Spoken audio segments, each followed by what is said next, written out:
Hi guys. Sorry for being a little late. I'm not gonna blame anyone. I'm not gonna point any fingers, but I will say it's one of the two guests, the one without the webcam. Um, Whoa! Really? welcome to You episode just point a 12. finger. Welcome to episode 12 of the Salt Mines, where we are going to talk about things and stuff. Oh wait, guys, I have the stream playing in the background, so you hear me twice, and an advertisement. That's not good. That was great. It's great. It's that one of those Twitch advertisements, like 18 minutes long, and you can't skip it or ad block it. Like they found a way of like around the Matrix. You ever have one of those? No. What? There's one that teaches you how to make like tacos. I'm not making it up. I'm not making it up. As much as I'd like to know that, my ad block blocks all ads. Oh man, I gotta update my shit. Tonight we have Ripple. Hi. And we have Oro. What's up? And Midwest is strong today. the mid, the force is strong with the mid. Chicago, And, whatever the fuck. Illinois. Wherever. Like It's somewhere. That's an insult to Ripple. You call him Chicago, and shit goes down. he said, the guy from that. the guy from New England said wherever. You guys don't want me to be Chicago. Yo, that's a so- huge region, man. We're the originals, all right? The original 13. Don't even. So is like the rest of the East Coast. Yeah, no. And we got Nizla. What's up, Nizla? How you feeling? Hey guys, it's Niall, the Nizza. It's been a while. All right, so we've been off for about 10 days or so, so we've missed a bit of things. I think it was the night that we did the show with T-Lock that they announced the PMC channel.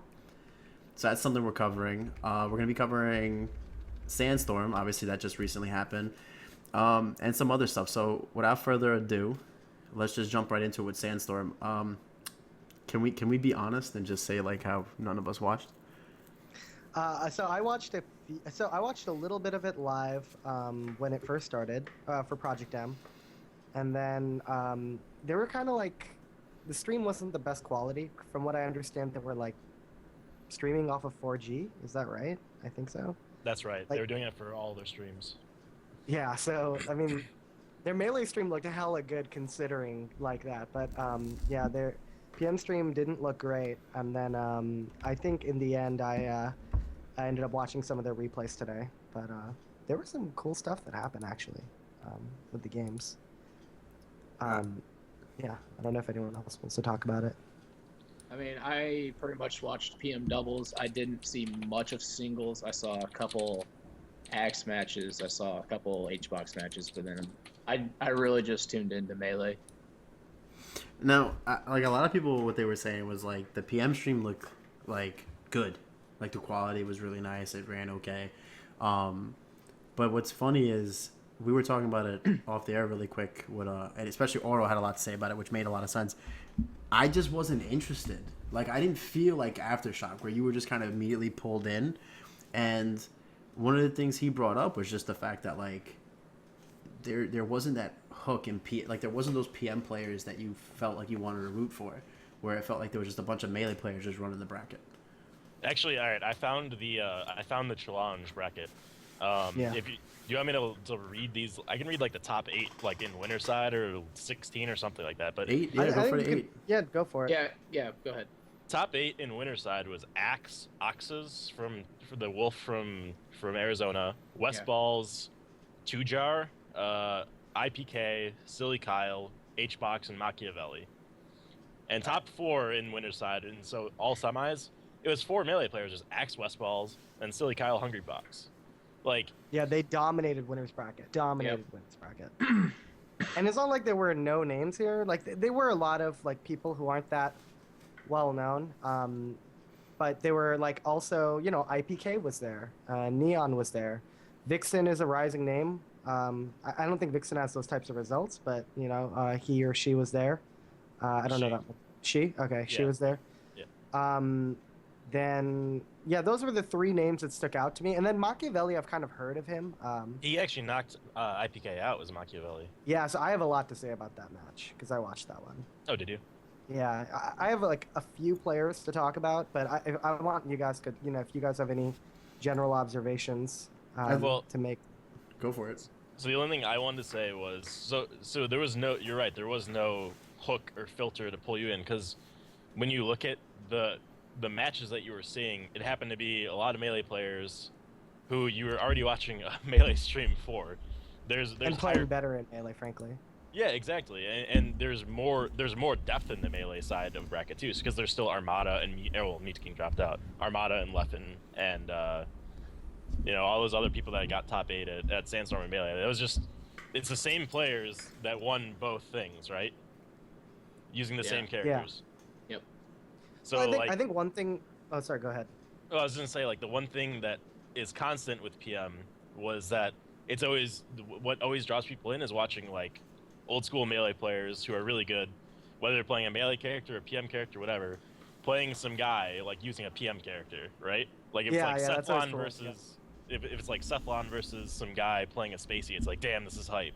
Those narratives write themselves. Exactly. Well, not only that, during Aftershock, I just remember anytime there was like an upset or like a really, really great match, I was getting text messages about it, getting messaged about it. Like, dude, you gotta tune in. You gotta watch it right now. You gotta watch it. This is amazing. Like Sandstorm, I just read more of the after the tournament stuff. Like, everyone was freaking out about afterwards with the grand finals not being played, and like with the stream being terrible because it was constantly cutting out. People were complaining about, and then the Mewtwo King thing where he like dropped out of the tournament because of seeding, but then someone else posted that it wasn't because of seeding, it was because like they listed their team name as something like really disrespectful or something like that. Like, well, the ultimate thing is that basically Mewtwo King, the TO said it was because Mewtwo King dropped out after he found out he was seeded 5th in Melee. He dropped out of Melee because he argued that he should be seeded 3rd, and if he couldn't be seeded 3rd, he would be dropping out. And then what happened was then he publicly went on Facebook and said, that's not it at all. My heart just wasn't in it. I just don't want to necessarily, I felt too mixed up emotionally, and I just was too stressed out running, MVG and being a partial owner while all this crazy shit was happening, and I didn't want to play in Melee. But then Tafo posted on Twitter, and he was like, guys, don't buy into this bullshit. Like, Mewtwo King explicitly, like, I know the TO. I know that what Mewtwo King was doing, that he's kind of like rewriting history here. Like, he really was being that obnoxious. I don't know. That's it was a big drama. That's not the first time we've heard of issues with Mewtwo King anyway. And honestly, like, I really don't want to like paint Mewtwo King in a bad light because he's a good guy like most of the time. But like, whenever a whole bunch of people are against Mewtwo King and Mewtwo King's like, no, that's not what happened. It's like, yeah, that's what happened, Mewtwo King. Like, you're trying to save face, but it's not working. Yeah, I mean, I remember reading later on that they apparently had multiple people that saw who unplugged one of the power strips that had a bunch of setups. That's why one of the matches got cut.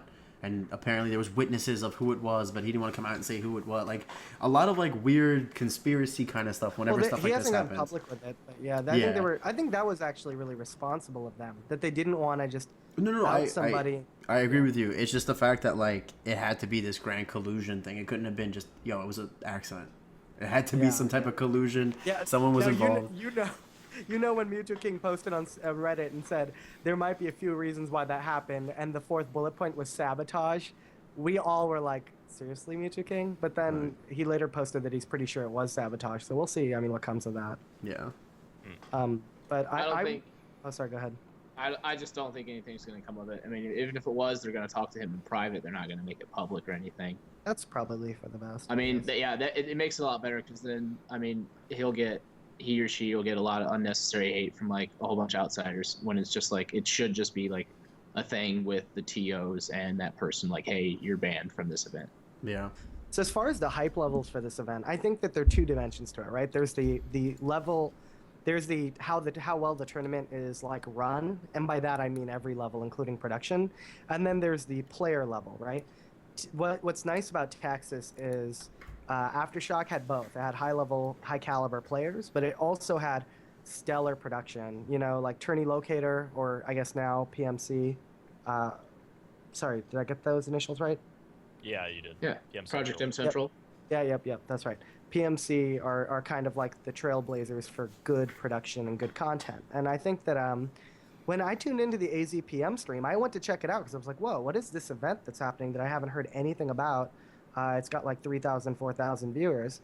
And it was okay, relative to the Melee stream, maybe it was good quality, but when I looked it up, like it looked like kind of crap. Like it didn't look great. It didn't look terrible, but it looked like, any random weekly stream. And then when I watched it for like 45 minutes, because there were some good players playing, but the commentary was just like there was no quality control. Dude, what I tell you, I said not everyone could be Apollo Ali. All right, man, we can't just.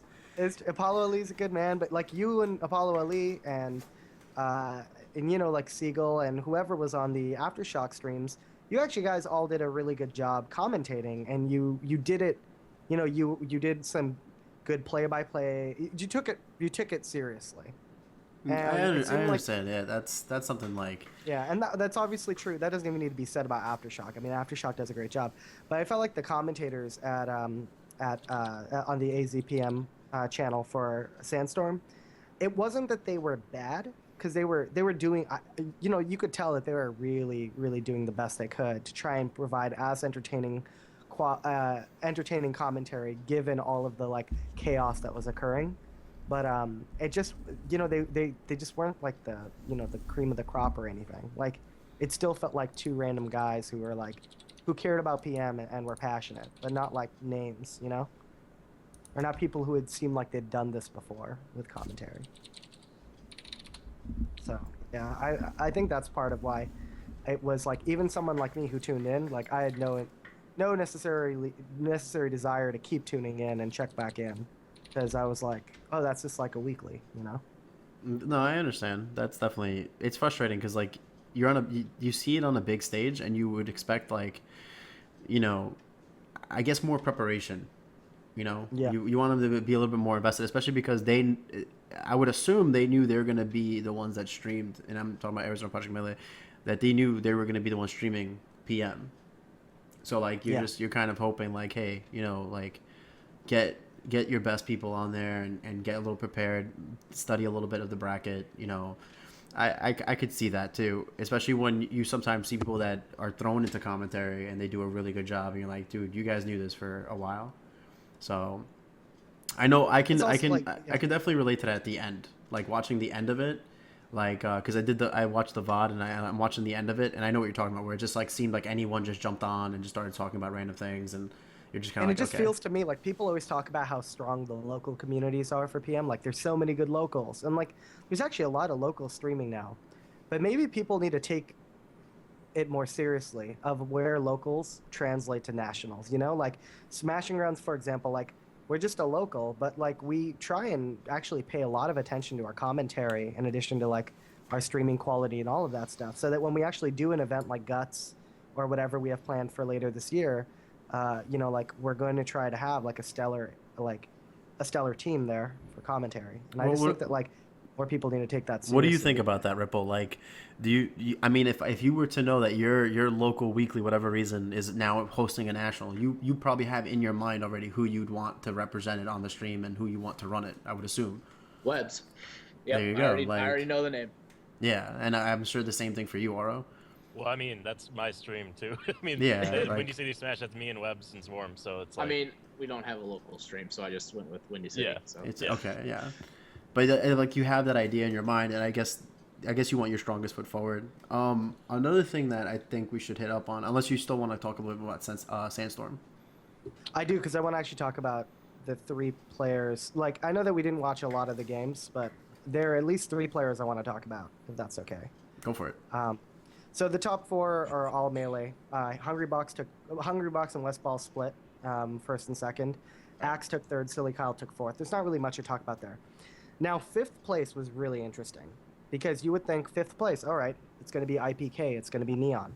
Fifth place was actually Machiavelli, the Ivysaur player, and Oxus.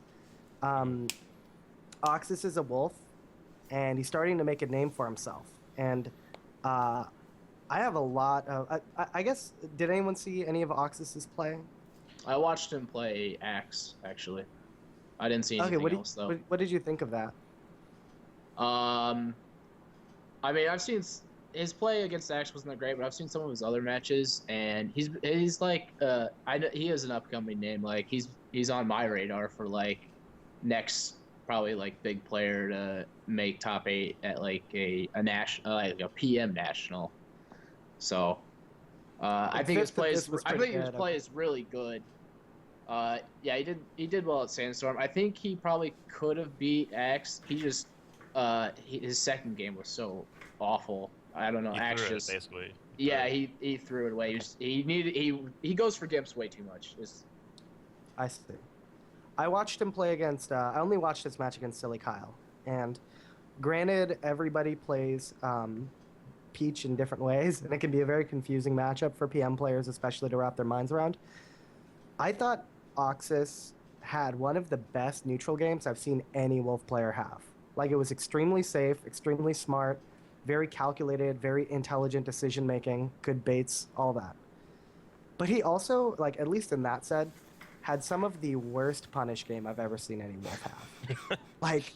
like the combos were all 2 hits. Like, any Wolf player should be able to, like, even people who secondary Wolf, like, have many more elaborate combos than any individual combo I saw in that set. And then he also was, like, missing every tech and a lot of techs and bad tech roll decisions. So he was, like, both his punish game and his counter punish game was really, really weak. But his neutral game was some of the best I've ever seen. So, you know, I'm really excited to see where he goes. But I did notice those 2 things.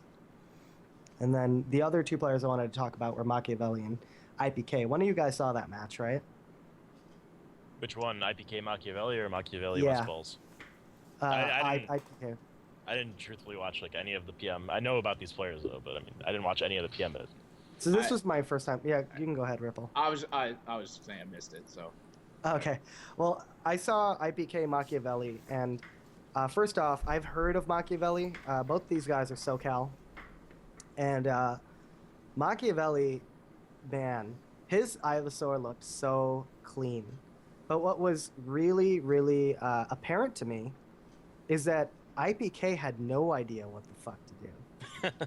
And it quickly made me realize, like, if you guys don't even have to watch that game, but imagine Machiavelli's throwing out Razor Leaves in neutral, and IPK is just like away from him, and he's dash dancing and wave dashing around, and he's not approaching, and then as soon as this Razor Leaf comes up to him, he shields it as if he's trying to power shield it, and then he just gets fucked up. And like, this was like neutral over. But is it? That's kind of like the best thing about PM though. You can see like these great fucking players that you like. IPK just finished 3rd at Aftershock, right? Yeah. And this new matchup comes up in front of him because you know he probably hasn't played too many Ivysaurs. So he's played Machiavelli a couple times before. So I think, but yeah. So he gets into this like uncomfortable position, and he looks like you mentioned, he looks like he just doesn't know like what's going on. What to do, yeah. And that's like probably the best thing what PM's got to offer, because it's just the fact that you either A, you need to pick up a secondary, or B, you need to just sit in the lab all day and figure out that matchup. And you know what match it looked a lot like? It looked a lot like IPK versus that Mario player. Where the Mario player just like looked like he was doing everything in like slow motion, but still was managing to keep it together. Yeah. You know what it is? Like, I thought IPK would go into the lab after losing to that Mario player and actually learn how to deal with projectiles, like clankable projectiles. And he went in here and he showed like 0 adaptation and just like fell on his face against the same exact strategy with Ivysaur. Just like projectiles in neutral and patient play, and he didn't know how to break through. And like, the thing is, Lucario has great options versus projectiles. Like, he can clank with forward air and then immediately cancel that into either Aura Sphere cancel, or down B, or nothing. Like, he can just use a Nair and pass through it, and then have like those remaining hitboxes come through as he hits. Well, like you mentioned too, he could also just down B through the Razor Leaf. yeah. He can down B through the Razor Leaf, but he has the best clank. He can clank and come out of it with so many different options and mix-ups. And IPK just didn't do any of that against that Mario player or this Ivysaur player now. Like, he just remained persistent to just dash around and shield. Every time you mentioned that matchup from Aftershock with the Mario player, I just remember watching it and saying like, dude, it looked like there was no effort on the other player's part. Like, the Mario player really looked like it was slow motion. There wasn't this crazy elaborate play. He had one set plan, and that was like to just get him in the air and it looked like the same thing over and over again. You're right. There He was wasn't so really smart. Yeah. Yeah, it wasn't He like he just- adapted or anything. He just So- waited him out, and then IPK could not adapt. And this is something like, it kind of brings up like what I've always thought about IPK, which is that he has really strong strengths. But then he has like, I was really like convinced that like, oh, he is the next consistent big thing. But he has to get over this blind spot if he wants to like get further. Because Well, do you- you know, I'm sorry. Go Yeah. ahead. oh no, I was just gonna say like there are a lot more projectile characters in this game than just Mario and Ivysaur. Like, what is IPK gonna do when he faces a Link or a Lucas? And I don't know. I just think that he needs to like go into the lab and So, learn how to deal with projectiles. Question for Ripple and Oro. Like, Mm. do you think that actually is part of the reason? Because we were talking about Sandstorm having these PM players that don't excel further than the melee players and make it hard to watch sometimes.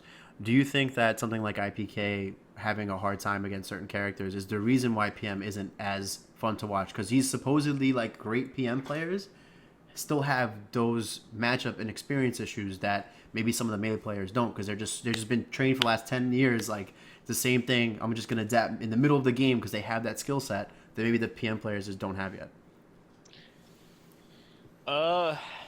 Well, I think that's a little bit unfair. So there's a lot of really good PM players that have been playing Melee for a really, really, really Mhm. long time. I mean, like, if you look at the best PM players out there, or even just like coming from Brawl, or having just like a long longevity of Smash fundamentals, and like have been playing for 5+ years.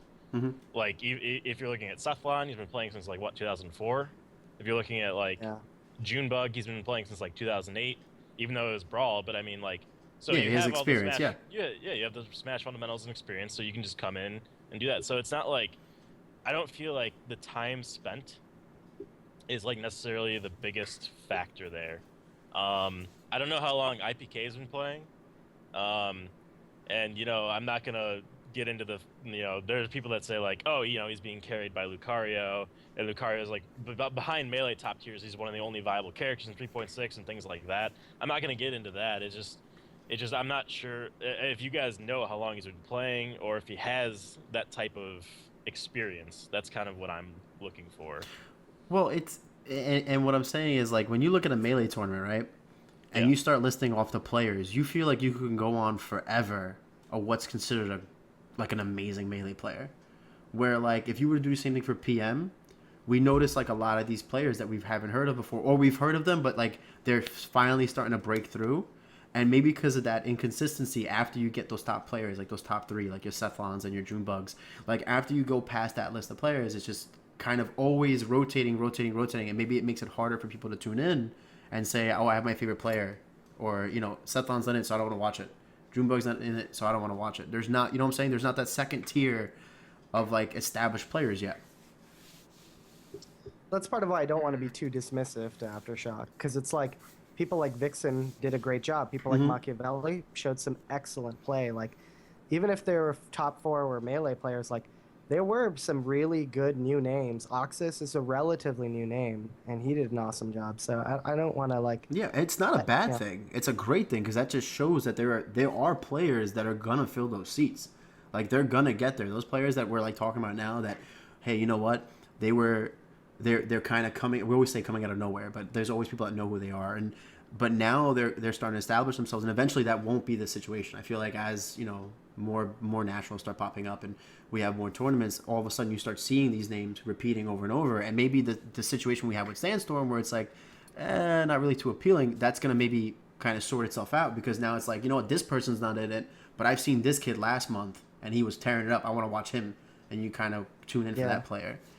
So can I talk really quick about Oxus and Vixen? Because I You're- mean, Yeah, do it. Sure. you guys, because there's this preconception going around that these guys haven't been playing that long, but they're both Melee players and they've been playing probably longer than I have, and I started in 2009. And Vixen used to go by a different tag and played Falco, and has been playing since like 2006, 2007. Oxus Wow. Oxus OG. plays with Vixen all the time, and actually, like, looking at this bracket, Vixen got knocked out by Oxus, which is kind of unfortunate because you really can't Oh yeah. determine. Maybe she had like a really way better. She could have been the one we're talking about if Mhm. if Vixen beat Oxus, then maybe she would have beaten Tujar. Played Silly Kyle. Zero Suit's got a really good matchup against Peach. Beat Silly Kyle.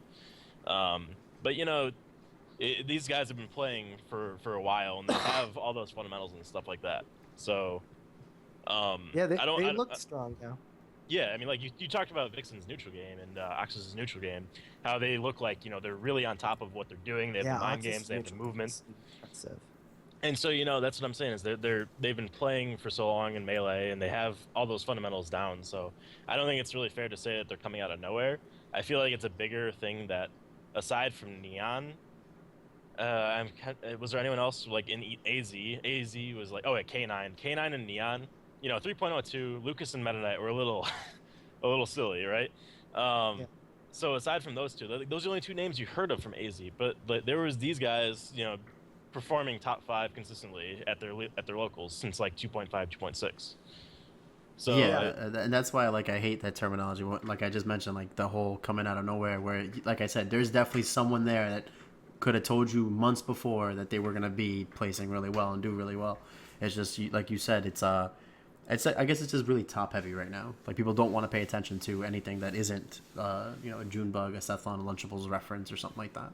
Right. Ally, But, yeah, go ahead, Ripple. Sorry. I think just kind of a part of that is that, I mean, like, the top players right now, yeah, they kind of have been playing for a while. They have, like, adaptation skills way better than everyone under them. So, like, even if they haven't ran into a matchup, like, I mean, you're going to run into a matchup that you don't know how to play in PM, like, most likely at a tournament, right? Yep. Like, to be honest. So when people don't know how to, like, adapt, like, mid-set, like, they need practice, they need to go in the lab and figure stuff out, like, they kind of just go back and are set in their ways, like, all right, I usually play like this, so I, like, have to play like this, or I have to play lame, right? So they kind of, like, default to their ways and don't show any adaptation, and Yeah. the match usually tends to be less interesting. More people are just like,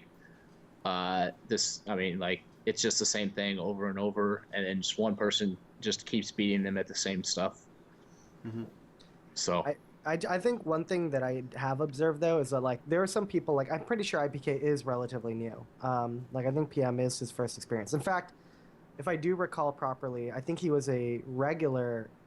I might be wrong here, but he might have been an FGC guy before he was a Smash player. And that he's very recent into PM.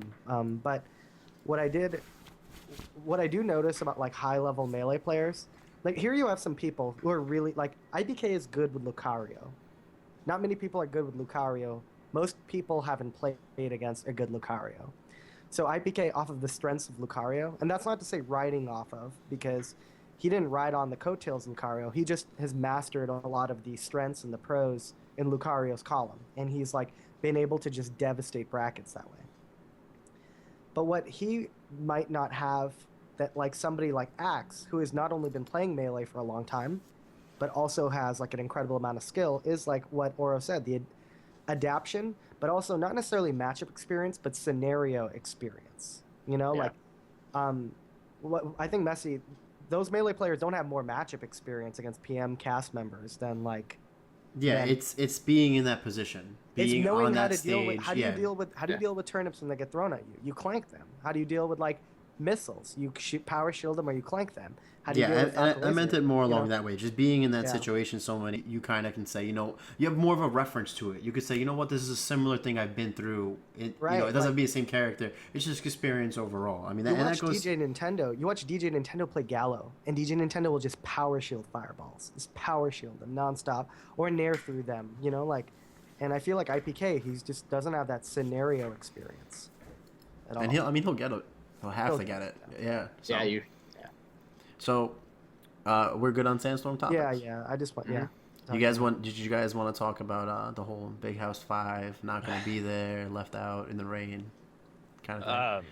I just wanted to say one thing about that. So, I feel like it's not because Jogo Guy hates PM or something like that. I think what the issue is he is pulling in the current biggest crowd from a secondary game aside from Melee, which is the only game he cares about. So Smash 4 is new, it's shiny still. It just got patched, it just got Mewtwo, all these things.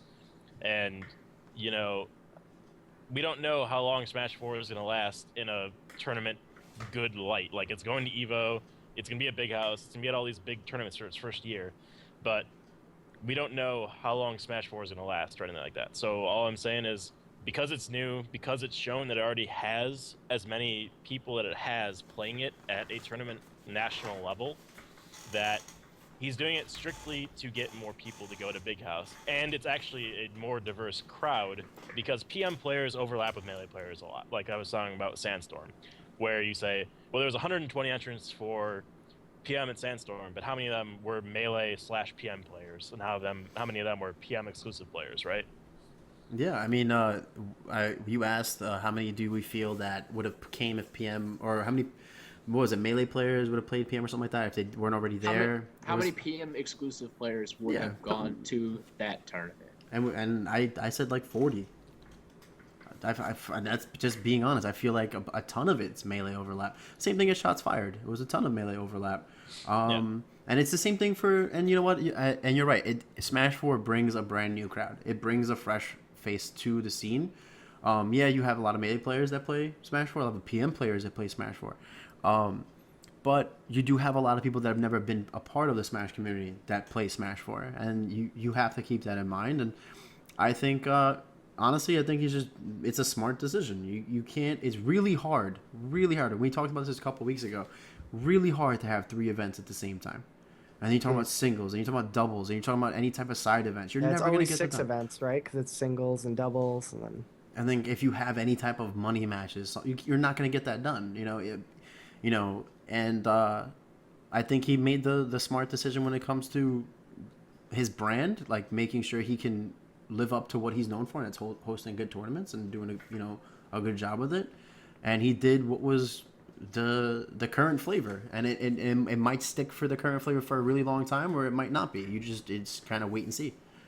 Well, what bugs me about the whole thing, and this is something like I think PM fans need to realize, is that like this type of conflict is not over, and it doesn't end when Nintendo stops sponsoring events. Like there is just a limit on time and money and big events and how many Smash games they can run at the same time, and it just seems like 2 is the magic number, and I don't know what it's going to take for PM to be that second one. Until the day comes that PM players show up in bigger numbers as Smash 4, you're going to always run into this problem. And I think ultimately, like, I don't know. I think Big House would have attracted a pretty big PM community. I think actually it would have had a staggeringly large PM community show up because it's a recognized national. It like isn't like Shots Fired or Aftershock where it's like, I mean, let's face it. Fine, we act like Texas is big, but Texas is not big in the scope of all of Smash. Like, Big House is big in the scope of all of Smash, and I think if PM had that opportunity again, people would have flown the fuck out, like from all over, Texas, East Coast, West Coast, whatever. Like everyone would have come out for that. So I think it would have been more than 40, but I think officialness of Smash 4 and the fact that, like you said, Messi, brand new thing. It's that brand new thing. I think that's what's making it hard. I think it just means the PM community needs to find out how to financially back itself and run its own nationals, frankly. This is something we are all working towards. I mean, Ripple and Oro, you guys, when Smash 4 came out, how many new faces that you... I mean, I don't know if you guys shared a day. Like, I know here in Europe for a while, we shared the same day for Smash 4 and PM for our weeklies and whatnot. But I'm sure once Smash 4 was around, you saw... If you guys had like a dedicated Facebook page, you saw a bunch of new names that you never seen before, and a bunch of new faces if you ever went to one of the events that you've never seen around. Period. And it's not a bad thing. It's good. New people are great. Who knows? They might look at PM and say, you know what, that looks more fun. I want to play that. Or they might come into the Smash community and they might advertise it in a way that you need for keep it going, because it's still a good thing, but it still needs to get that kind of notoriety that other games get. I still think people look at Smash sometimes and think of it as a secondary fighting game compared to what's considered a traditional fighting game. So it's not the worst thing in the world to have that kind of exposure. It's just not the kind of exposure we're kind of need ourselves as a smaller community in PM. So I want to say that since Smash 4 came out, so I'm kind of really sad that it didn't happen, because when Brawl came out, there was kind of like this beautiful union between Brawl and Melee in Chicagoland, where there would always be Brawl and Melee at the same tournaments. and Brawl mods too, like Brawl Minus and Brawl Plus. We always like harbored all the mod communities here too. But everyone got along, and it was kind of like one big community. It was actually kind of one unit-ish, but I mean, there was of course Brawl hate, but I mean, even the Brawl players kind of agreed with some of it. It's like, yeah, man, there's some dumb stuff, but I still play it. When Smash 4 came out here, there was none of that. It was just PM and Melee are together, and Smash 4 kind of separated into its own thing. There's almost no crossover between PM and Smash 4. That's what it's And like Melee. too. Yeah. Yeah, And- same actually. It's really unfortunate because I have a feel like there's over 100 people that go every month for the Smash 4 monthlies, and if they have no crossover or no interaction with the Melee or PM communities, then what happens when they get bored of the game, or what happens if some people in the Smash 4 community don't treat them well? It's like not everybody. I really like the Melee and PM community where I'm at, because a lot of them are friendly to like those kind of guys, the new guys that are playing Smash 4 and stuff like that. So if they don't have the exposure to the total scope of things, then I feel like it hurts PM, it hurts Melee, it hurts Smash on the whole. Yeah, I agree. Man, It's- it's going to be an interesting year. It's kind of like when you see new players come out to a PM event and you get excited. Like especially at Nova, like what I've noticed is we'll hit like 35 people or whatever, which is honestly like compared to what I've seen is like really nice for here. I don't know why it's so hard in New York City to get people, fucking lazy bastards. But like we'll see like 35, but we'll be super excited because like 7, 8, maybe 9 of them for that week will be brand new faces. And the most like gut wrenching thing is like they'll lose and they'll leave. They don't want to have like that hangout time. They won't want to play friendlies, and like that combined with what you're saying, where like maybe the other sub communities aren't as friendly or as accepting. You're like, dude, you're just killing it, man. Like, grab that kid and be like, no, where you going? Let's go play friendlies. Like, how else are you Yeah, gonna right. get better? Like, and you want to be more, nice and just talking about like, do it this way, do it that way, kind of guide people. But man, I feel like it's nothing like that, because I remember Web 2 Zone, man, when Brawl first came out, exactly what you're talking about. Like I was there with D1 and Bum and like G Money and Reno and all these people, and it didn't matter. Like it was just like everyone was just kind of chill. Even if they didn't like Brawl, they still played it because it was like the new thing, and they were kind of cool about how they were trying to explain things and like, oh yeah, in Melee it works like this and Brawl it works like that. Like they still made these connections even though people feel like there's not many. Yeah, I definitely think like PM players definitely need to do whatever they can to make the game entertaining and interesting for people who aren't like the people who are going to make top 8 or top 16, like if you're throwing a monthly tournament, like and you're going to have pools, have an amateur bracket where like people who didn't make pools get to be in like a mini bracket of their own to like play with each other. It's rough, man. It is definitely, it can be rough for I always PM's wondered hard that to get about into, New York, dude. PM is hard to get into. PM, Melee, both of them, but And New York City is like full of the laziest people on the I planet. don't understand New York's condition. I mean, you guys must like really scare away new people because like, how the fuck does the most dense city population-wise? I had it happens every week, right? Someone will come up to me and they'll be like, "Oh yeah, I listen to the podcast," and we'll start talking or whatever. And I'm like, first thing I say is, just don't leave. We'll play friendlies. Like whatever I can do to like hook that person, just stay longer, because you've never seen them before, so you don't know what kind of skill set they have. And they'll go in there and they'll drop their first 2 sets and they'll go to leave, and you're just like, no, stop, like come back, I'll buy you a soda, something like. But yeah, that's a problem. PM needs to fight for itself and get new friends out there. Go ahead, Ripple. I just think people's attitudes need to improve. Actually, like, I don't want to like say we have like most of the people have bad attitudes, but like, I know when I first started playing Melee, it was just like I lost, and then like I'm just like I don't want that to happen again. I have to practice. I need to practice. I need to get better. I need to do this. I need to do that. Like I actually tried playing like Street Fighter once. I actually like judged Evo one year, and I had never played it, but I just sat down and started playing Street Fighter, and people were just like bodying me, right? But I was just like, people came down, and I was just like, hey, sit down, help me with this, let me get better. And I just wish that was the same for like PM. Like I know a whole bunch of people, obviously, that still do like, I'm mad because I lose, and then I just don't do anything because I think it's like dumb or cheap or whatever. I'm just like, No, you just need to accept it and then just build a better mindset. Like, I just need to improve my spacing. I just need to punish better. I just need to do this. I just need to do that. I need to grind. I need to do Yeah, better. it's fucking weird, right? It takes a long time, and I don't think like the generation of just like younger people have that mindset as some of the like older players. This is just my observation. It could be I think different it's in other learned places. behavior because it's like I mean I don't want to spend too much time talking about sodium levels, but like I totally agree with you, man. Like we run into this. I think it's learned because you have a lot of people from Brawl who are good in Brawl or who are good in Melee, and they come and they play PM, and they're like, oh, I should kick ass here, and then they get like 16th or 15th out of like 40, and they're like, what the fuck? I'm supposed to be top 2.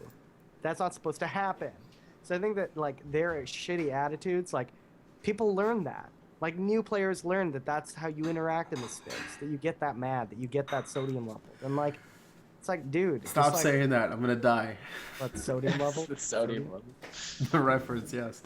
Yeah, it's No, I agree with you. I think people don't have It's like as just much of a put the positive fucking attitude. blindfold on and go all Samurai Jack, you know? If like some archer in some tower is shooting arrows at you, just like put on the blindfold, block out your senses, and just like fucking train. One thing that is it's the best pro and the worst con that PM has for it is the fact that it's an ever-changing game.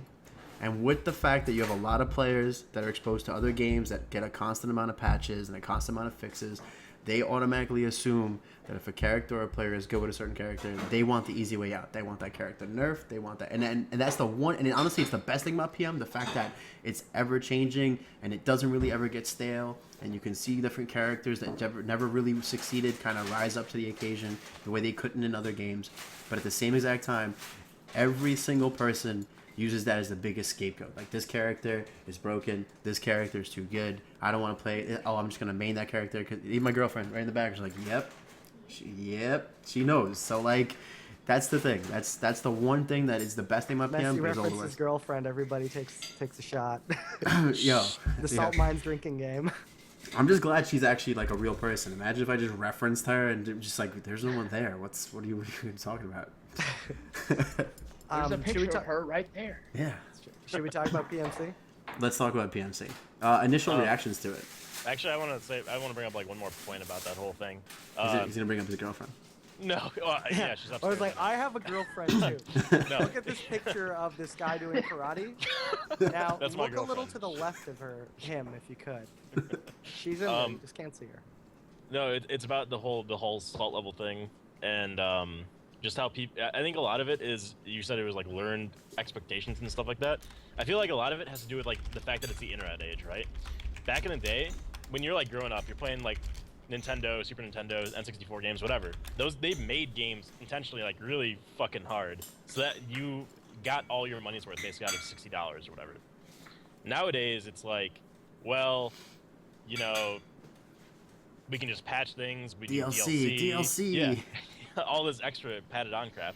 And you know, I can always just download another game that's cheap, or I can get Steam or something like that. You don't need to just stick with this game, and it doesn't need to last you. Like, you know, you can sell a game that's only a couple hours at $60 because of the production and how easy it is to just go out and get new things. It's not like a huge ordeal like it used to be, where like you make a game back in the day. It's like that game better be fucking hard and it better last forever and it better be good on top of that, so that people play it for a really long time and you build that brand basically. Yeah. Nowadays it's just like it's the internet age, and we can, you know, do whatever the hell. Aladdin on Super Nintendo, man. The game's Yeah, there you go. Oh my god, dodging the pots, man. I just Going through the cave on carpet. the Lion King, ostriches jumping from the ostriches to the trees. There you go. Oh. Even games marketed towards like children, like Disney movies, were fucking impossible. I agree. And I was like, I'm gonna play as Aladdin for 20 hours, beating this one fucking level, and now I'm thinking about Aladdin all damn day. Oh man. so So PMC. all right. Initial reactions to PMC. Hated it.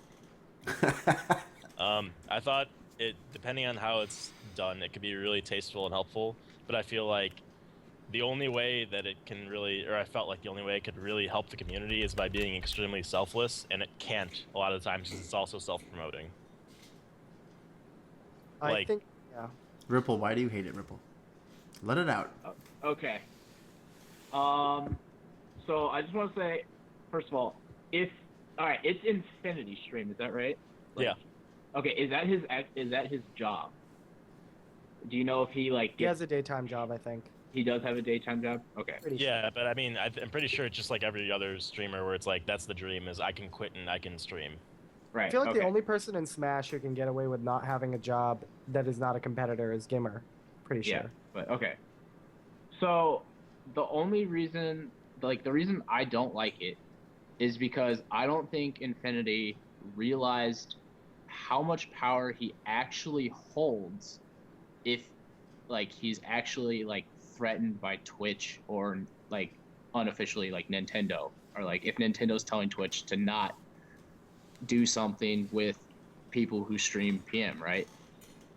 So we learned, Gimmer was the first thing we just thought it was Nintendo, right? Well, now I don't think it's Nintendo, or maybe it's just Nintendo telling Twitch to tell streamers, but I don't think Infinity realizes he could have just not done this, and if this is this is actually happening, he could have just said, "Hey, Twitch is threatening me with this, or Nintendo is threatening me with this," and then people would have just if I think the thing is the rumor going around they'll take sub button away, right?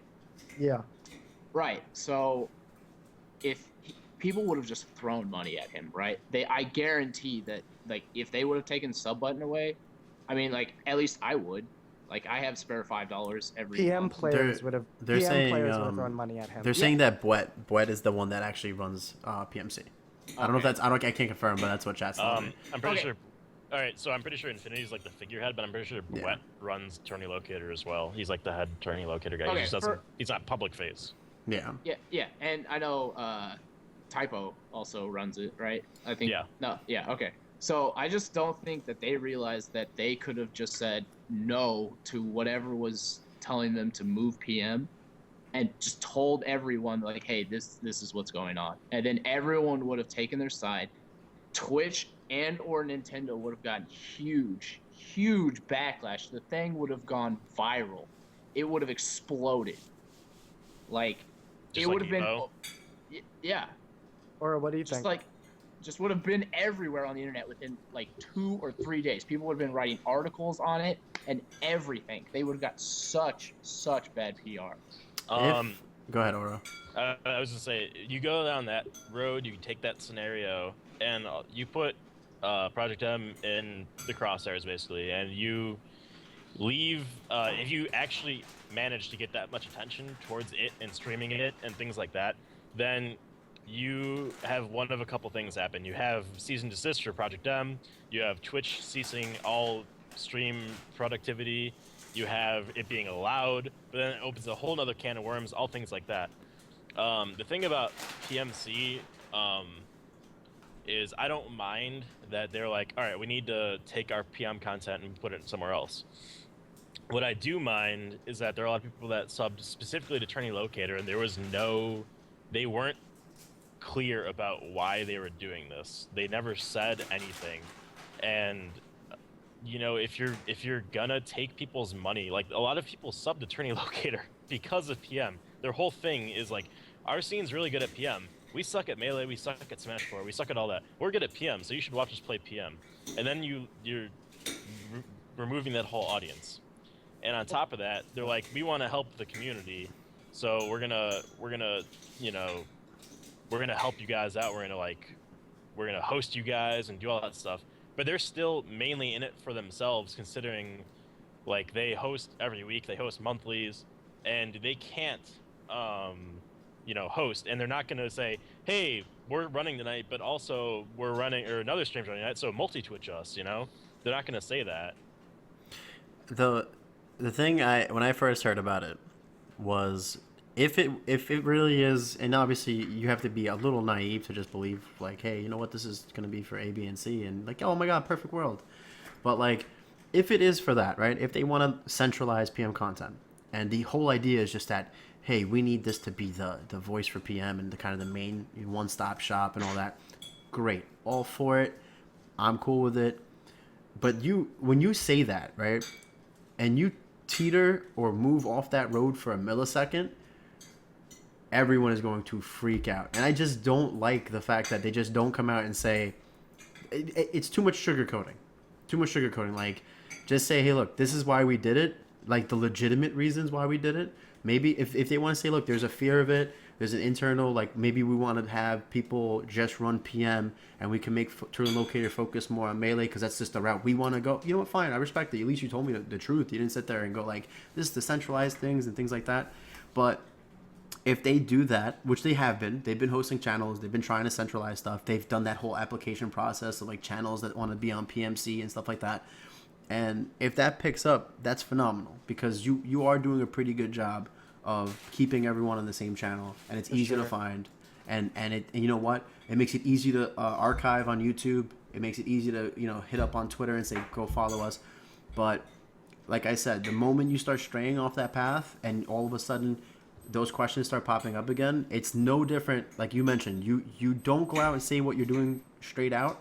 Like VG Bootcamp, remember that whole, okay, there's going to be a release in like a week, and then they finally say it, and it was like, hey, we all subscribe, like a good chunk of us subscribe for PM, and there was no heads up about it. And now this channel that we've kind of put money into for a long time, which hasn't been streaming PM for a while, and we lost out on that. Now Turn Locator did a very similar thing, like no more PM here, but that's why I joined to begin with. Well, I want to make a couple points. Mm-hmm. So first off, I think VG Bootcamp and Tourney Locator, they did very different things when it comes to PM. The biggest difference is that Tourney Locator is still the one with the keys when it comes to PMC, right? And I don't think they're hiding that. Like, they're not borrowing their commentators, like the way EE and TK just disappeared off the map for PM. Like, you're not seeing that from the Brown Battalion. How weird would that be? Like, no, this is all for PM, and there's just like two people you never heard of. Like, yeah, hey, no, how which are is ya? what happened with Xanadu. Like, they're fucking like a shit stream basically for like at least a few weeks after Xanadu went down. Like for the first few weeks it was rough. Like, it's good now, but it took a while there. But the big difference is they still hold the keys. So everybody who's subscribed to Tourney Locator is still supporting the same main organization that is running PM content. So ultimately, the same thing is happening that has always happened. Tourney Locator is getting some income, and they're partitioning it however they want to partition it. And if Aftershock is any indicator, like, that is still going to go heavily into pot bonuses for PM-related tournaments. That's at least how I see it. Now, if we break down what exactly happened and why Twitch acted the way it did and why Tourney Locator acted the way it did, is that, let's examine why the subscription button is something that would have disappeared. Twitch makes, off of every subscription that people subscribe, Twitch makes $2 out of the $5 that you give minimum to the person that you're subscribing to. So $3 go to the person you subscribe to, $2 go to Twitch. Now that's Twitch financially benefiting from Project M being streamed. So that puts it in legal gray area. It didn't matter before because Nintendo obviously didn't give a shit. But for whatever reason, maybe Nintendo is talking to Twitch. Maybe Twitch is just ultra aware now that like Nintendo started sponsoring Smash tournaments, and they've started, the question of, is PM going to be at this tournament? Nintendo is sponsoring it. Twitch knows that Nintendo knows that conversation is happening. So suddenly now it's like a question of like Twitch has to, protect itself. And with Nintendo's recent content ID bans that have happened, like Nintendo's not shy of acting against agents who are misusing their IPs. So I think that whole pressure is pretty considerable. Like, Twitch just wanting to legally protect its ass, that's a pretty considerable fear. And I think that if Nintendo's reaction to the whole content ID changes that they did for content producers, like, if that negative PR didn't faze them, there's no fucking way that the negative PR from PM would have fazed them either. Like, I'm sorry, but when Angry Joe and whatever that blonde dude, PewDiePie, and like all the rest of them are basically saying, kind of funny games, and they're all just kind of saying, we're not streaming Nintendo games anymore. Nintendo is like not letting us profit off these games unless we exclusively stream Nintendo games. Fuck that. If they're not like bending to those people, there's no way they're gonna Nintendo do didn't that. even bat an eyelash. Angry Joe got on there and did like a tirade and Total said, "I will Biscuit, never." You know, like, these people Yeah, have much flat bigger out. platforms I than will we do. never, ever buy a Nintendo game again, or like he said, I will Yeah. never stream it again. I'll never promote it again. And he openly said it. Like he felt like the Wii U and the Nintendo games were the best games out of every console that he owned, and playing on the PC. And he's like, I will never support it again because of just the way Nintendo came down. And that dude has pull, and Total Biscuit has pull. All these And people have way more PewDiePie made $3 million last year on YouTube. He's got pull.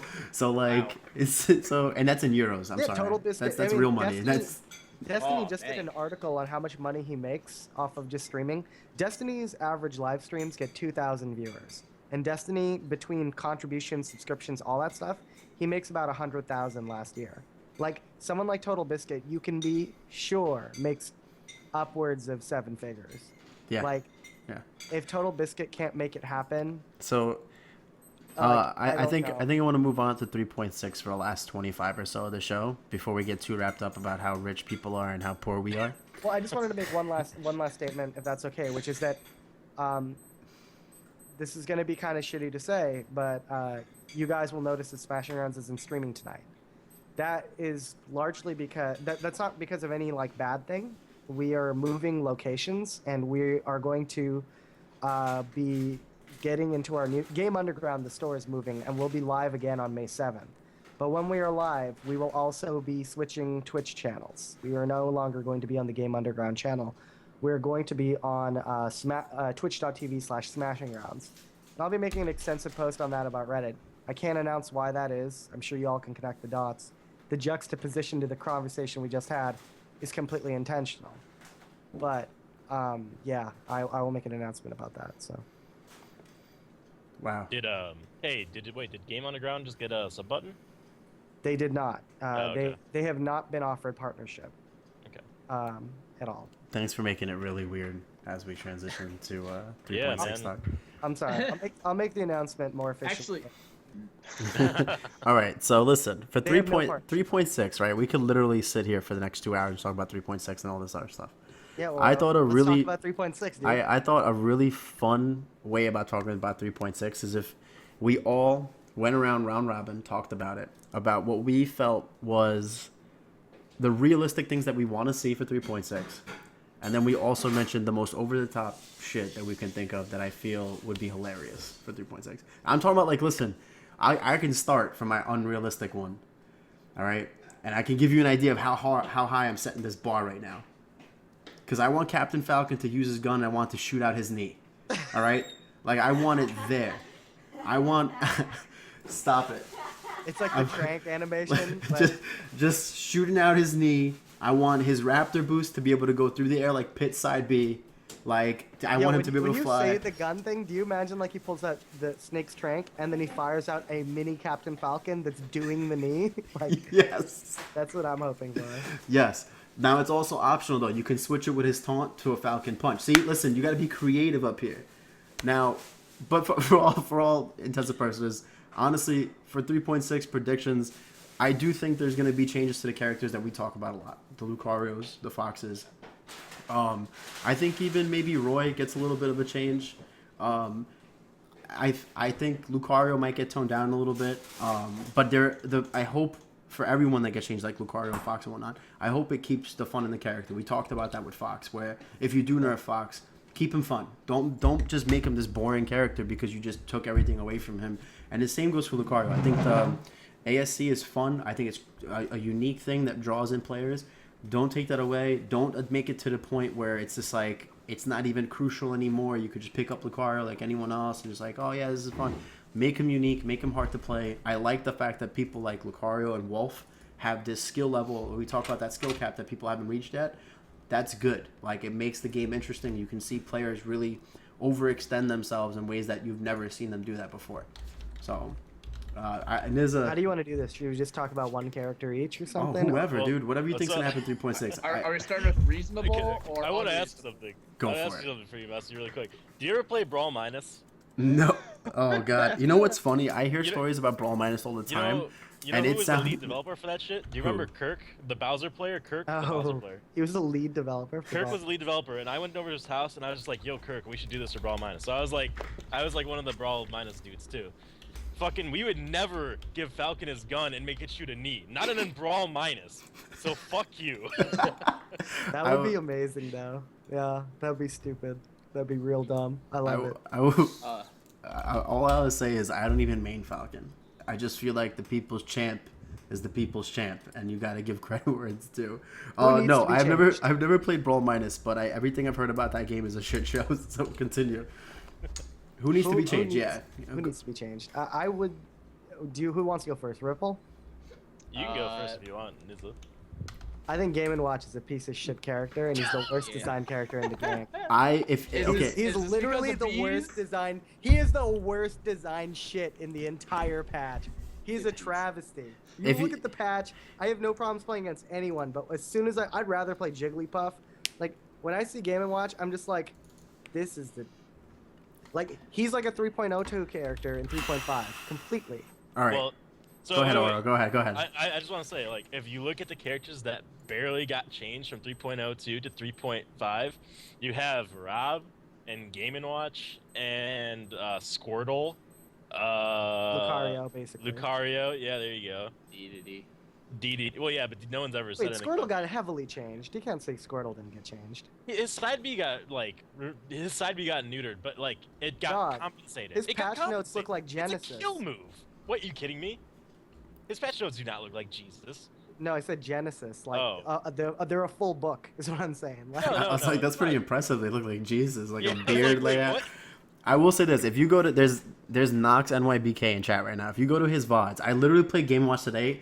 I was comboing and having you would think I was having a great time the entire time. I'm like, this character's so stupid in every single way. I'm playing Game Watch and I hated myself, legitimately hated myself. I hate that character. What about know, you, I- Ripple? Ripple, who would you change right off the bat without even thinking about it? Ivy. What do you think's gonna be changed about Ivy, if anything? I have no idea what's gonna be changed. It's just that I think being able to like full hop fair and still hit like mid-sized characters like Pikachu is just like unacceptable. And like back air being absurdly safe because it's like hit, pause, hit, and like no character can really do anything about that because you space for the first hit, right? But then the second hit comes out, and by that time, you're a lot farther away, and you're not gonna get a grab off of that hit. You Every can't crouch like, cancel it and then deal with it.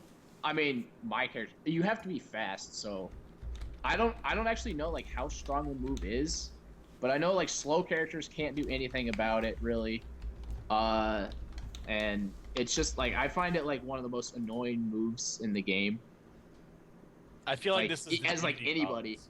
This is like hashtag just DDD things because like you know who? All right, do you remember? No, if I was Yeah. gonna complain about DD, No, I'd no. complain You know about the what's- solar beam charges. Do you remember 2.6? But you know what's? Yeah, I kind of agree with Oro though. I God, never Ivysaur? played against Ivy in 2.6. All right. Well, I watched Reflex play Kirk in 2.6, and Kirk bodied that Ivysaur. Bowser bodied the fucking broken ass Razor. Well, did he crouch? No, Well, he you know power what? shielded. I see where Oro's coming from though. Like, if anything, I think we should limit the conversation to if there's a top tier character or whatever you consider a top tier character, how are they gonna be changed to adjust them, or a low tier character, how they can be a change to adjust them? Because to be honest with you, like, I never really looked at Ivy and said like, oh, that's the one that needs to get nerfed, especially after 3.0. Now again, you play like a character that's the size of a platform, so I can't relate to that. I play a chubby Italian guy. Like that's really, I throw fireballs, I bloop bloop, and that's all. That's my game plan. So I can't relate to you literally throw things out of your pocket that are as big as my character. So I So can't. can I talk about Game & Watch specifically? What I would Yeah. change. What would you change? So first of all, up B being an easy escape. Like every character lost their ability to have easy escapes in 3.5. Like Game & Watch kept his, and it's frame 1. That's bullshit. I have footage of Mafia getting the final kill on Bees, who is a Game & Watch player. And he down throws him, and he up smashes him. And it looks perfect. And so he down throws him with Peach. and Game & Watch goes right above his head, and he does the up smash, and halfway through the up smash animation, Game & Watch up Bs. Now, mind you, Game & Watch is above Peach in this situation, has just been thrown into a kill move. But the up B hits Peach, who's below him, knocks him up, and then he nairs him and gets the win off of a grab and a follow-up that Mafia did. I And keep it was- Game & Watch, and he was able to up B again. Yeah, I just think that, like, basically, I think that, you know, having easy combo escapes, that shouldn't be in the game anymore. Like, no one should be able to get out of combos easily anymore. Like, being above, when you're in a combo, like, your easy escape shouldn't reset the situation. So I think that that's a huge change I'd make. I would make up B have startup, like 3 frames, 4 frames, whatever. So, yeah. I think like the issue that you're having is like it's how much is on up B for Game & Watch. Like, let's see, it's frame 1. Yeah. On top of that, you know, Game & Watch had his weight increased from his melee weight, right? I think so- so. Yeah. so well, he was what- Mario's weight, wasn't he, in Melee? No, He was lighter. He was weight of 60, I believe. He was as light as Jigglypuff. Oh, okay. So when you increase a character's weight, Yo, you Messi, can you please decrease- turn off that watch alarm, dude? What is it? It's been like 12 episodes of that thing going off, dude. Yeah, Maybe right? maybe it's just telling you guys you're running it mad long and you need to hurry No, up with the it's for real. episode. You We're- know what I'm we're saying? talking. Like that's the then make hurry 2 the hell up episodes. watch. Then make 2 episodes, whatever. So when you increase a character's weight, you're also decreasing the amount of hit stun that they suffer from a move or Right. from a throw. So Game & Watch got heavier. He has a 1 frame escape that has a hitbox. On top of that, he can double jump and attack out of it. And he can come down kind of safely with B reverses and down air. It's like this character has And bucket, right? And bucket, and bucket. stalling. Yeah. He has a lot of ways to, you know, just get down, get around, get out of situations. And on top of that, like you get clipped by that up B, you're gonna get nared or killed or something. Yeah. Comboed into 9, whatever.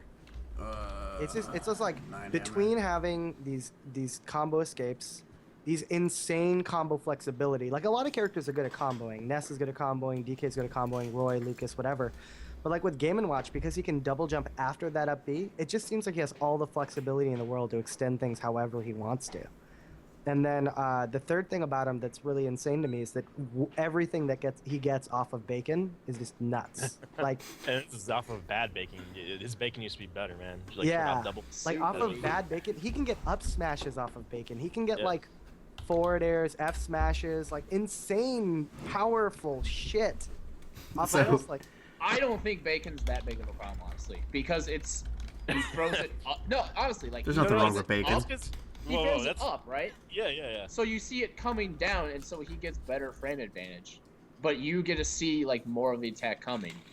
This, mean, you're like- saying so what do you want to 'cause- do? Do you want to go in there and hit him while he crouch cancel down tilts you? I mean, That's all such a of, joke. All, Not I mean, all of us don't. Not all of us have a forward tilt that extends half of FD, dude. Like No, I down air. Like all the aerials go through Bacon, so just like go through it. And bacon strips. See, I can't like, think. Yeah, I don't know. I want to talk about 2.6 again, because in 2.6, you could shut up double bacon, and they would both have hits done. On top of that, I don't know if you guys remember Super Bacon, I remember. where there was a % chance of the bacon being super, and it had massive hit lag, and it would like do 12% and like kill you.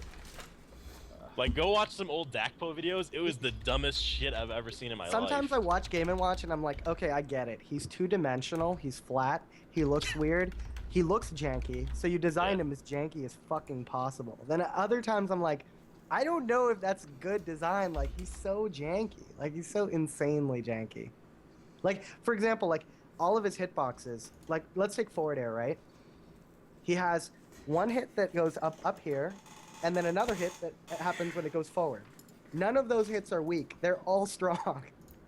Like- Can we move on to another character? I feel like No, we're no, gonna one spend an more hour thing. on Game One more & Watch. thing. One more thing about Game & Watch that for everybody it. hates. The landing hit of down air. The second hit of down air. Yes. Where it pops people up. It's a meteor. There's 2 meteor hits on down air. You meteor someone, you land with it, it meteors them again. You pop them up, and you're like, yo, let me just charge this up smash. It kills you. Let me just charge the strongest up smash in the game.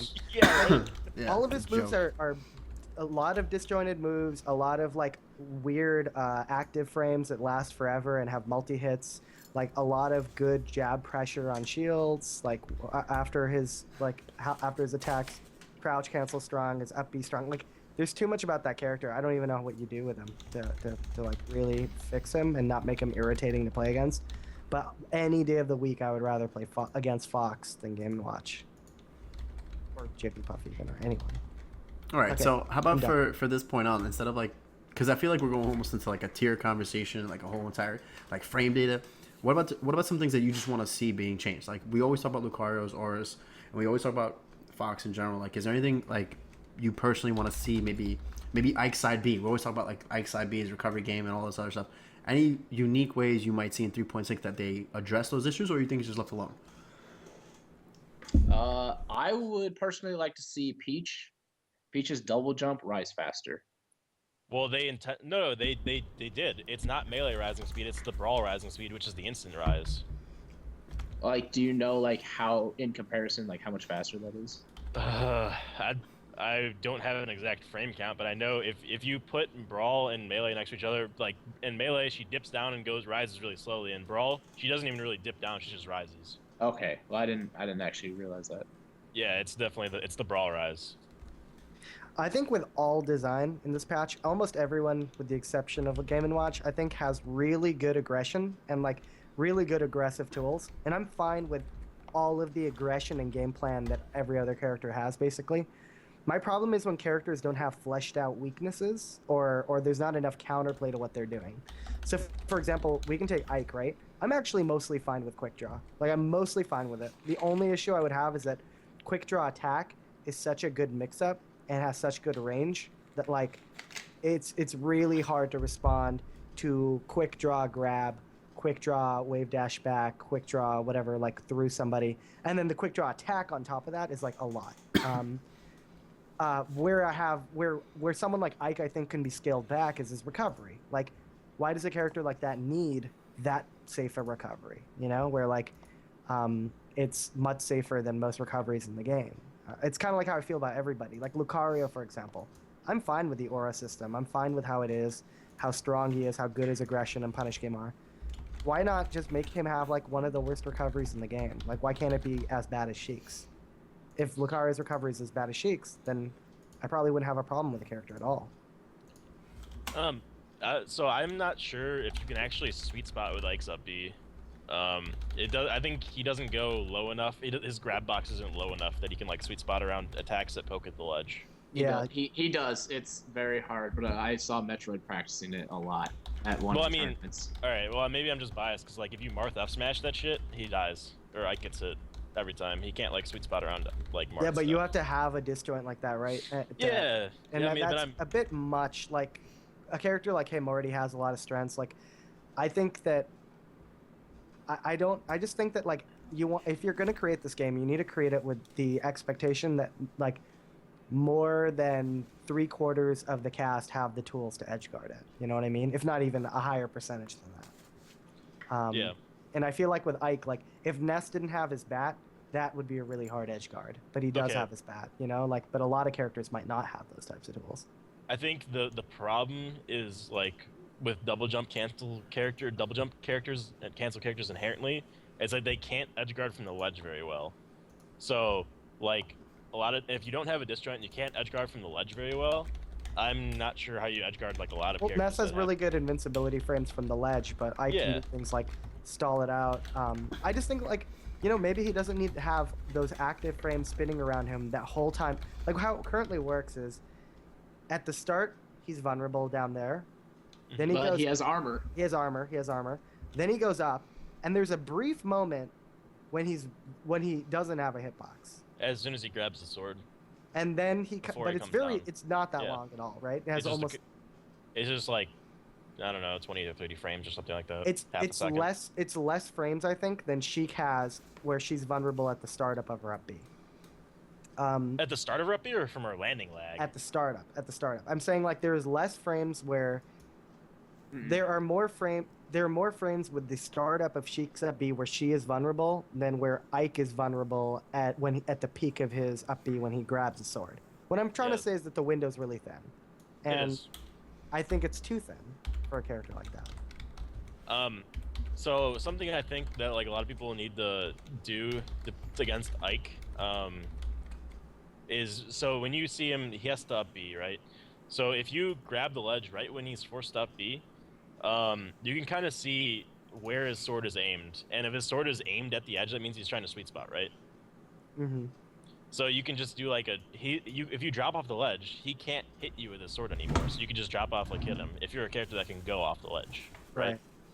Or you can just roll. Or But it's risky. If you get caught in a random hitbox, you get knocked like off stage, and then suddenly Ike is great at edge guarding. So like that's suddenly a really disadvantaged position for you. Like it's always a risky thing to edge guard Ike. I think one thing they could do is make it so there are two changes they could explore. I think one is make it so he's less safe with that hitbox surrounding him. That there are more active frames where it doesn't appear. The second thing I can imagine they could do is make it so that after he up Bs, he can't drift forward or back as much as he currently can. That way, it's like he already can't drift that much forward and back, but you know what I mean. Like even less than he can now would make it a little bit more of a commitment from Ike and less flexible. I wouldn't want to change quick draw though. I like quick draw. Yeah, I don't mind it either. So the thing about quick draw that I feel like any character that has a projectile or a way to just like put stuff on the field just instantly shuts down quick draw as an entirely neutral game option.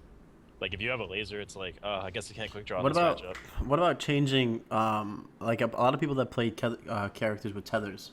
Mm-hmm. What about maybe improving the tether? I feel like a lot of people are complaining that the tethers just aren't as good and aren't as reliable to get back on stage or anything. Like I forgot what it was. I think Gallo was showing me one day against Dark Blues when Dark was still playing Ivysaur. It was just like being able to just kind of like little short hop neutral air and just always being able to catch him in a bad position with Sheik or with Mario like on the ledge.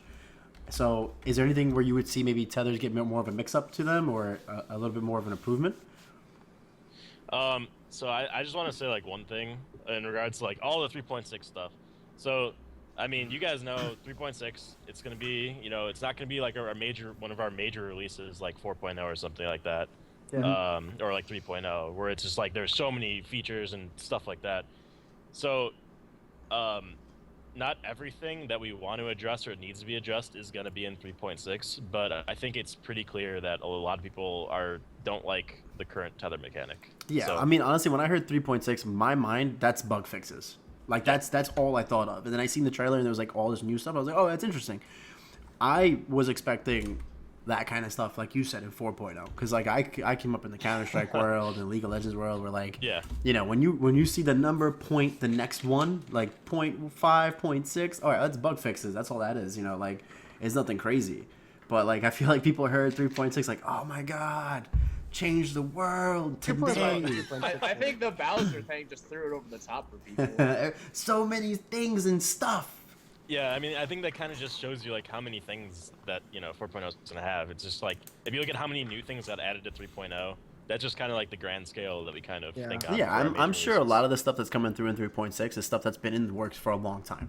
Not just when 3.5 came out. I think it's just been in the works for a long time. It just happened to get finished now, and it's an opportune moment to release it. Can we talk about tethers for a second?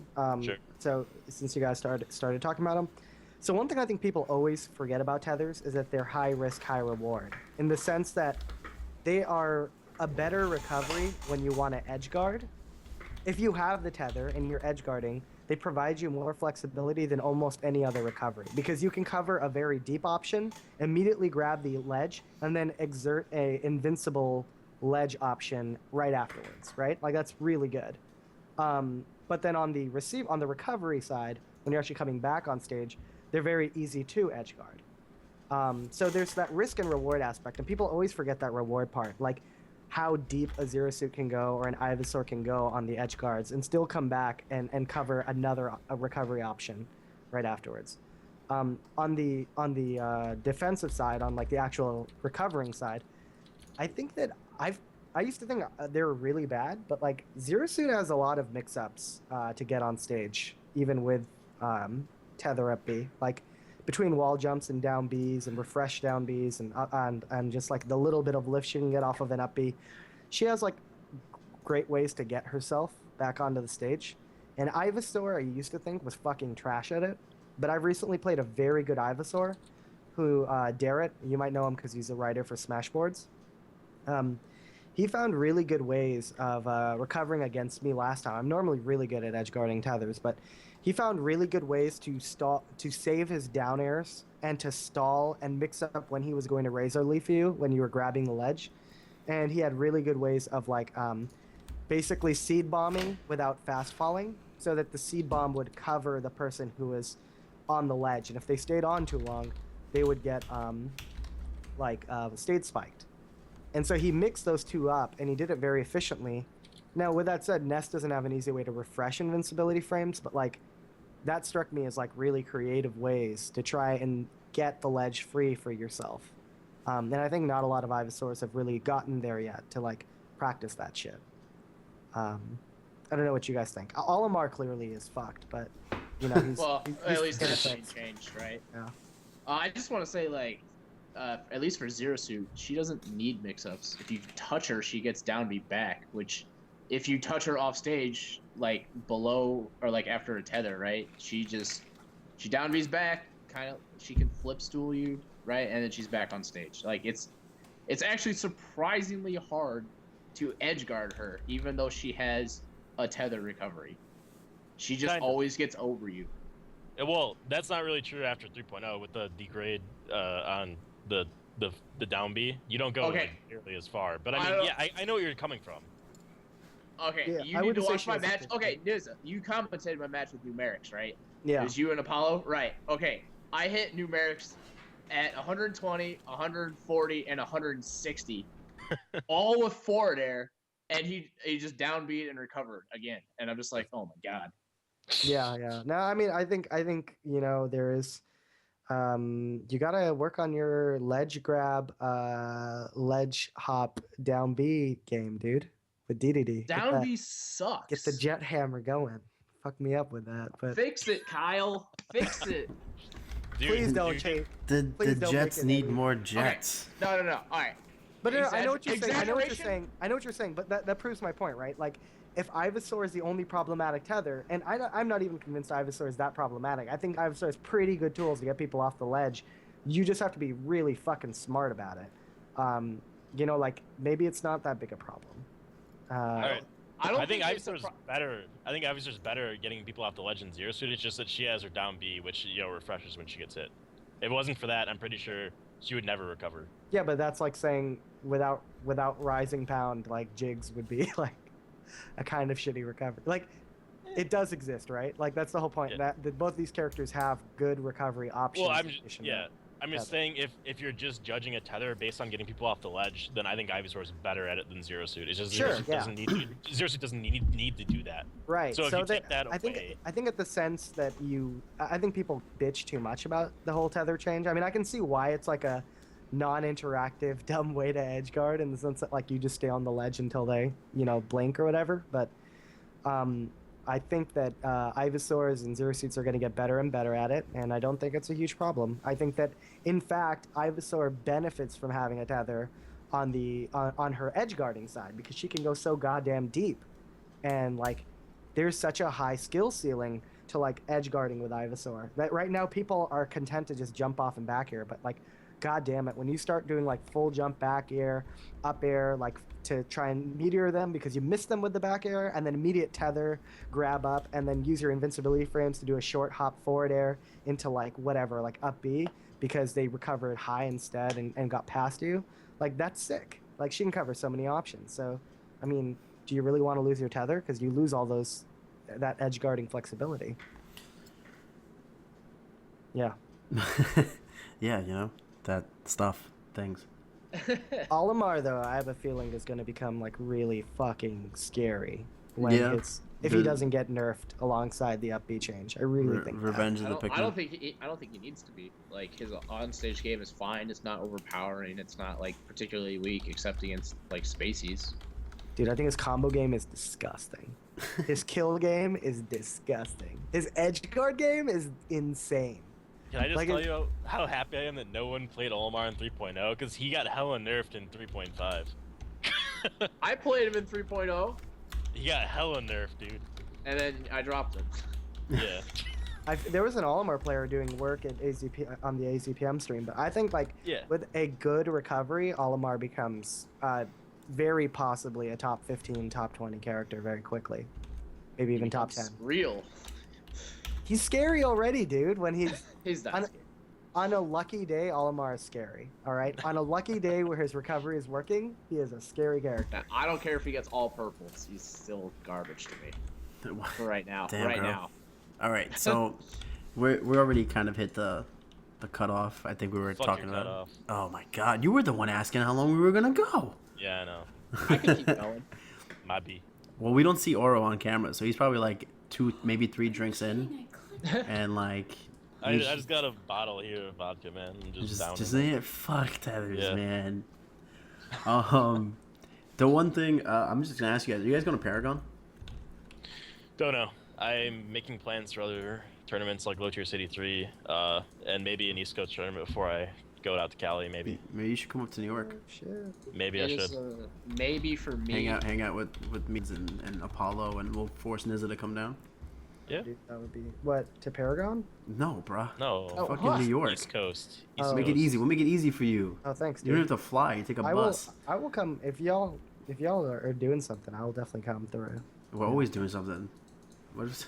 Uh, Jesus, Nizza. I've already been Um, asked to team at Paragon, so Damn. but it's a maybe. Who? Somebody's popular. And I'm making a name for myself. I'm happy. Are you gonna go double day today with Apollo Ali? Is that what you're Oh doing? yeah, no, I'm just Ripple, I asking. wanted to see that so bad. yeah, no. Umbreon asked me to team. Oh, okay. All right. Guys, can we talk about the fact that Ripple got like I think 9 Gordos at Smashing Rounds in 2 days? That was probably in one game. They might nerf the odds after this. It was like 9 to 11. We want to make a montage. It was like 11 Gordos in all tournament play across on stream in 2 How many of days. them killed? Because you could do some really great All of like them killed. music, black and No, white, no, like some Maybe- black and white Maybe one montage. didn't kill. no, 7 of 9 killed. Jesus Lord. I think we're nuts. rambling. I think we're getting to that point tonight. Yo, Okay. I wish we could have said Yeah. something like. Or give me your cock answer. Who would you nerf? Who would you nerf in 3.6 if no one else like would stop you? You want? All right. You want the gloves off? This is my personal I want the opinion cock answer. Yeah. Fuck 3.5. I like 3.02 better. Oh, he's I going. think- He's like I'm not even gonna nerf a character. Bro, I'm gonna aren't go you back the in time. architect Up of 3.5? It doesn't matter. Well, here's the thing. Like, just because He created a monster. I created a monster. No, dude. So there are some things like I feel got taken really, really too far. Like there's just obviously, all right. Mewtwo is insane. Lucas was insane. Diddy Kong was insane. There's some other characters that were like insane. But I would much rather have a game where characters are like Lucario power level, you know, and where it's like they're competing with, you know, melee top tiers. That's exciting to me. It's not exciting to see like these characters that have marginalized and average attributes like getting rolled over by characters that can like one frame jump cancel shine. I think that people who are PM players are in general not as good as the melee players still, but I generally feel like Ness got I thought fucking bowled over, but like Zero Suit dude, she got changed a lot. Yep. She's not even a cool character anymore. No, not at all, dude. I mean, so there's preconception that like, you know, like that's all on me or something, or I chose to do all that. But in reality, it's like, We know what you did. We know what you did. you know, no, it's In reality, I changed her tether grab, and all of the rest unoriginality followed. in all When in in doubt, all- blah. in all honesty, there's a democracy, and sometimes people just do things, and then then everyone's like, oh, this needs to get nerfed more. This needs to get nerfed more. There was like a whole crusade of like, this character did decent in 3.0. Let's just like destroy them completely. And I'll Yeah, tell you it's that insane. the tether grab was the last thing changed besides her throws after the grab. So What? everything else you see. She lost dash cancel laser before she lost Yes. tether grab? Yes. That is fucking insane. Because there was true shield strings where you could, if you block the laser, you have a guaranteed grab, and that is unacceptable in the PM community. The shine grab. But shine I just grab, like the way that you isn't phrase safe that. on block. That is I know it's not unacceptable. safe, but it's like a what 2-frame window. Yeah, but I mean, you can buffer out of it. You could not buffer out of laser grab. I thought it was fine. Okay, but All right, I had a ton of fun tonight. Oro, Yeah. Ripple, anytime you guys yo, want you to come don't want to through. keep hearing this shit. It's I'll- you know what I'll it is. Talk It, this shit all night. I but, know like, that's the problem.